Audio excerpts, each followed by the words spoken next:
Hello, everybody. Eric here with the weekly wrap up for October something. Let's look at the calendar. October 13th through the 19th. 19th being today. Let's see. What did I do this week? As far as what went up on the channel, we had Reading Remembrances, of course. And then last Monday, I posted a review for Fear by Ronald Kelly. And on Friday, I posted review for Cry Wolf by Alan B. Chronister. Let me look. Let me see. I have it right here. Yes. Alan B. Chronister. So those were the book reviews that went up. And last Tuesday, I posted a video of my top 10 killer animal books with some honorable mentions and things. Everybody knows killer animals, my favorite subgenre of horror. I haven't decided what my next top 10 list will be. You can make some suggestions if you like in the comments below. As far as reading goes, I had finished all of the books that were voted on. Well, 6 out of the 7. I couldn't take Cat Magic by Whitley Strieber. Talked about that in last week's video. So I finished the 7 that were voted on. 6 of the 7 that were voted on. And it's not the end of October yet, so I still want to read old spooky stuff. So I went with a Paperbacks from Hell, The Spirit, by Thomas Page. Fits right into everything I was reading, and this way I can slip in the next book in my video series where I read all the Paperbacks from Hell from Valancourt Books. And then I called an audible. I had said in earlier videos that if I got this far, needed to read stuff beyond what was voted on, that I wanted to read Neighborhood Watch by Andrew Niederman.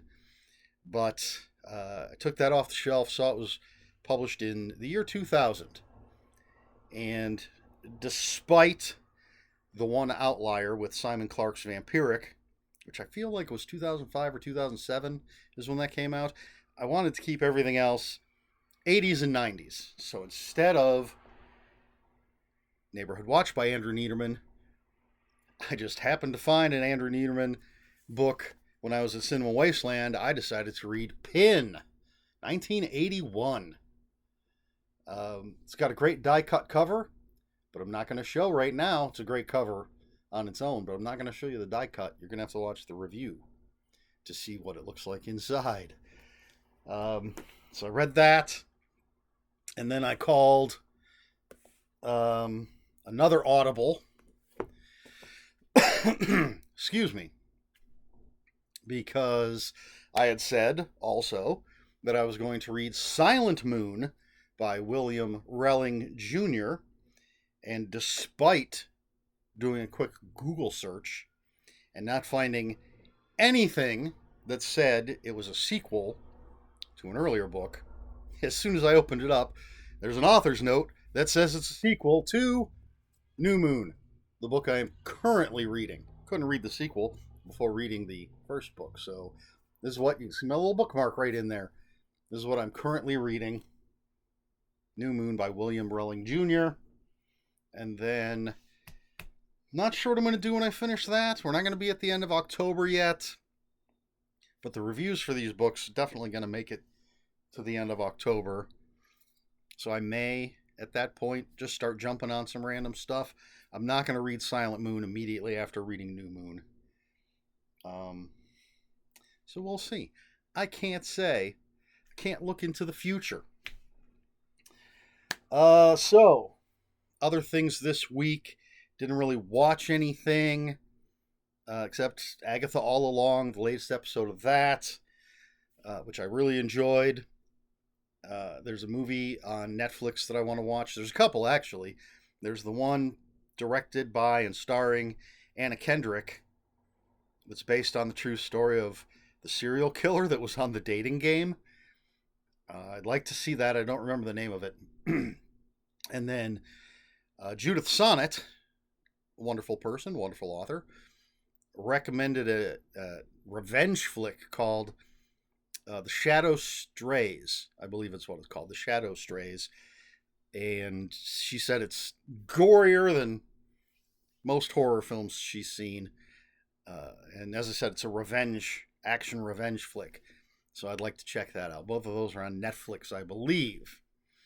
Then I went to, well, first of all, games that I played this week. One of them was Eldritch Horror, which is this big, whomping, Lovecraftian, world-spanning game. What does it say? 2 to 4 hours. I don't think it took us 4 hours to play it. So Arkham Horror, the board game, all takes place in Arkham. This, you're traversing the world. You choose your investigators. You go to different locations. You're looking for clues. You're trying to solve these mysteries. You have encounters. You're rolling dice. We got our asses kicked. My dice rolls were terrible. I had so many conditions. I had a broken leg. I had amnesia, I believe, at one point. I was cursed. I had a dark pact. All these negative things. And my few positive things that I had an ally, and I had a spell. And yeah, the good stuff did not offset the bad stuff. And yeah, the Elder God kicked our asses. Then, the other game that I wanted to show that we played, I went to Half Price Books, took a bunch of stuff in, trying to cut down on things, and then I get new games. But I'm trying to, still have thousands of books, but there's games that don't get played, or games that we've played and didn't really like that much, books I've read that I didn't like. So took some things into Half Price Books. Took almost all the cash. I did get one thing. I mentioned The Tribe, the Valancourt Publishing's Paperbacks from Hell by Thomas Page. Well, after I finished that, looked him up. Turns out he's had other books, but one of them caught my eye, and I added it to my Amazon wish list just to remind me. And then a couple days later, found a copy at Half Price Books, The Hephaestus Plague. It's about exploding beetles. They burn people up, I think. I haven't read it yet, but I was so excited. So I got this in trade, part of my trade. And then the other thing I did, the whole reason I kind of went there was I wanted to go and get this game. So I got the cash at Half Price Books. Then I went to Recess Games, my friendly local game store, and I got this game, The Lord of the Rings Duel for Middle-earth. And this is a game that is based on a game called Seven Wonders Duel. There's a big game called Seven Wonders for multiple players, many players, and then Seven Wonders Duel is just a 2-player game. And this is a 2-player game with Lord of the Rings theme on it. There are some changes. I'm not a huge Lord of the Rings fan, but it does interest me more than the Seven Wonders. But you're not going to be able to see it very well. Right here, this mechanism right there really caught my eye. It's this track. So in this game, there's 3.5 ways to win.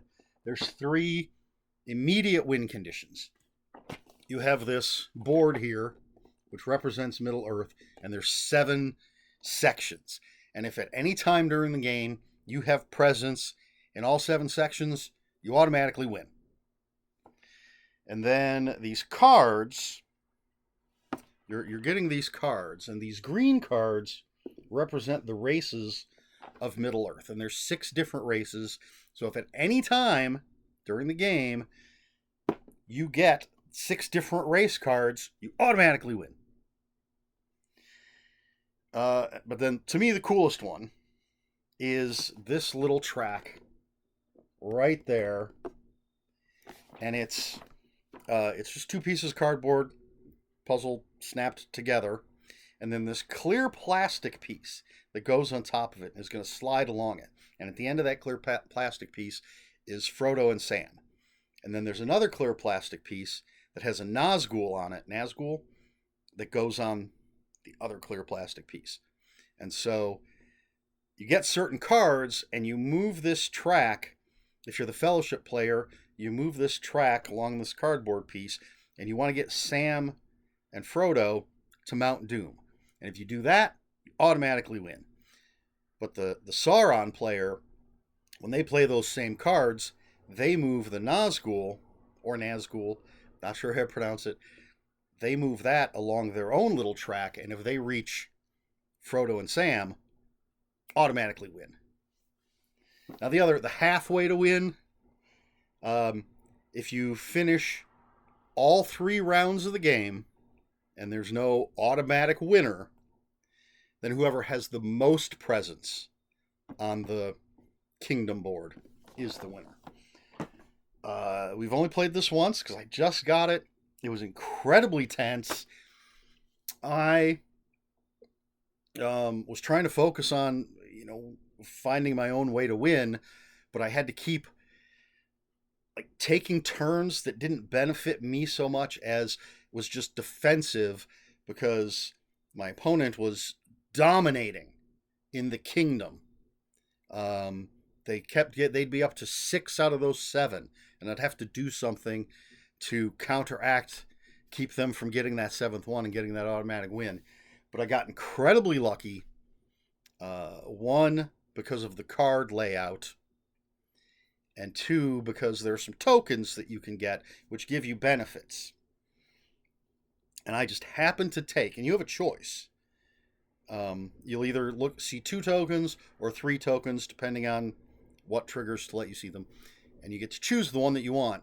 And I just happened to choose one that discounted buying these kingdom tiles. And so basically, right at the end of the game, my second to last turn, I was going to have to take this card that would let my opponent take the card I needed to win. They could have just taken it away, and there was no way I was going to win. And I didn't have any gold to pay for anything. But because I had that discount on the kingdom things, I was able to get one of, instead of having to take that card that would have opened things up for my opponent, I was able to take a kingdom tile, because I had everything else I needed to get it. I just didn't have the gold, but because of my little token, I didn't have to pay the gold.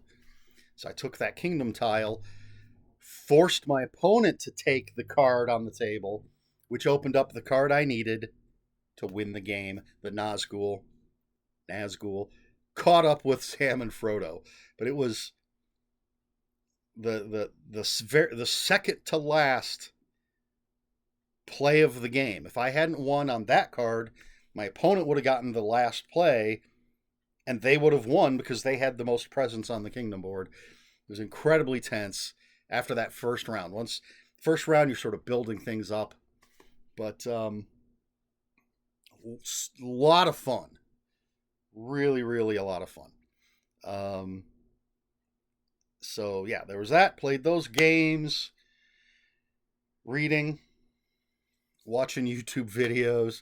I've been watching a lot of the board game people on YouTube are all posting their annual top 10 spooky games for the season. So I've been watching those, see if anything catches my eye.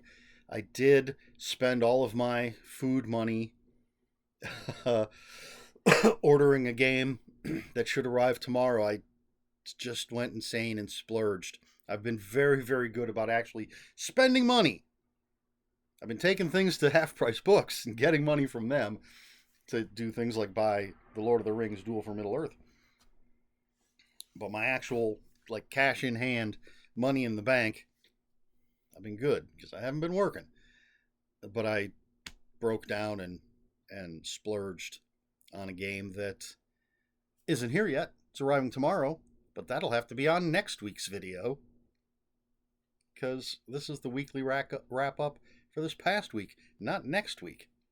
Anyway, that's about it. I guess with being unemployed, that's all I do is read, watch stuff on YouTube, play board games, and make these videos. Which I have a headache today, so normally on Saturdays I record all my videos for the week, for the upcoming week, or whatever I've read.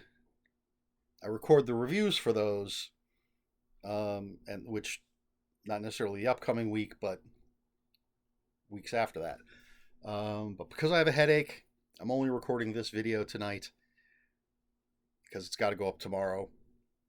So hopefully I'll feel better tomorrow and I'll record everything else tomorrow because I have 2, possibly 3 if I finish New Moon, but at least 2 book reviews to do and my reading remembrances. I even looked up the stuff to remind me what some of the books are. And that's it. That's what went on. As I said, I don't know what I'm going to do after I finish New Moon. There's a few new books that I've gotten. There's some older books that I have. I'm looking for maybe some shorts, some novellas and things to get read pretty quickly. So I have material. And then after that, after a few just sort of random books, whatever catches my eye, whatever I read. After that, my next sort of book bundle, as I've been calling them because I don't have a better name for it, is going to be books made into movies. And so when the time comes, when I'm about to do that, that's when I'll reveal I have 4 so far. I might just stick with 4 books that I've never read, that have been made into movies, 2 of which I've seen, and 2 that I haven't seen. I don't know what that was about. 2 that I haven't seen because I want to read the books first. And that's it. Question, I guess I already said, do you have any ideas for top 10s that I could do?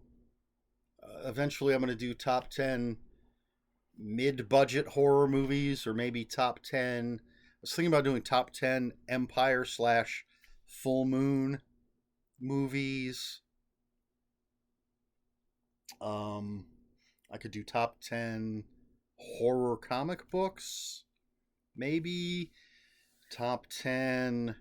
I'd have to find an author with a huge library if I'm going to do like top 10 of this specific author. And a huge library that I've read most of, if not all of. Top 10 contemporary authors, top 10 classic authors. I don't know. That's what you're here for, to give me suggestions. Let me know in the comments below. If you have any comments, questions, or corrections, please put those in the comments below. Comments are open for spoilers. Just post a spoiler warning. We try to be polite here on my channel. Please like, share, and subscribe.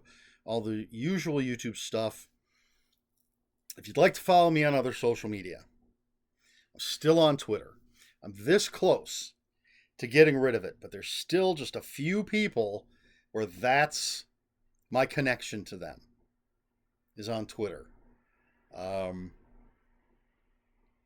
So I'm still there on that sinking ship.